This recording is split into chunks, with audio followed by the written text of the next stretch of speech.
and as we were doing it, we had a couple of low compression cylinders, and what we've decided the problem is the valve seals are loose.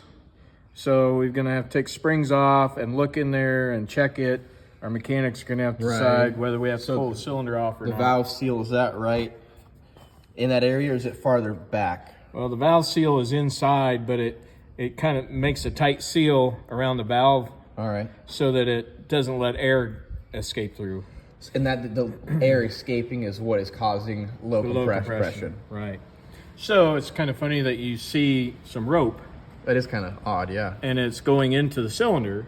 Right. So part of the process is, without removing the cylinder, you have to have something to hold the valve in place. Otherwise, when you took the spring off, it would just fall into the cylinder.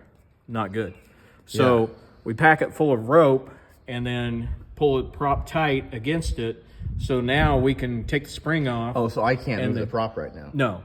Okay. No. Yeah. And then we'll pull that spring off, and we can look in there and see if we need to replace the valve seals, which probably would indicate pulling the cylinders off. So your mechanic be able to do all of this work without removing the whole jug, or is the jug coming off? We can pull them off and look in there and see if we need to pull a cylinder off. You can diagnose once we can diagnose it once you go from there. Yeah.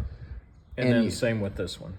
You think it's the same issue with the valve seal? Yeah, I think they were both blown by, which I guess I've heard that's kind of typical for these aircraft. Now, so on a 182, what's the how many hours would you guesstimate your mechanic is going to be spending on this?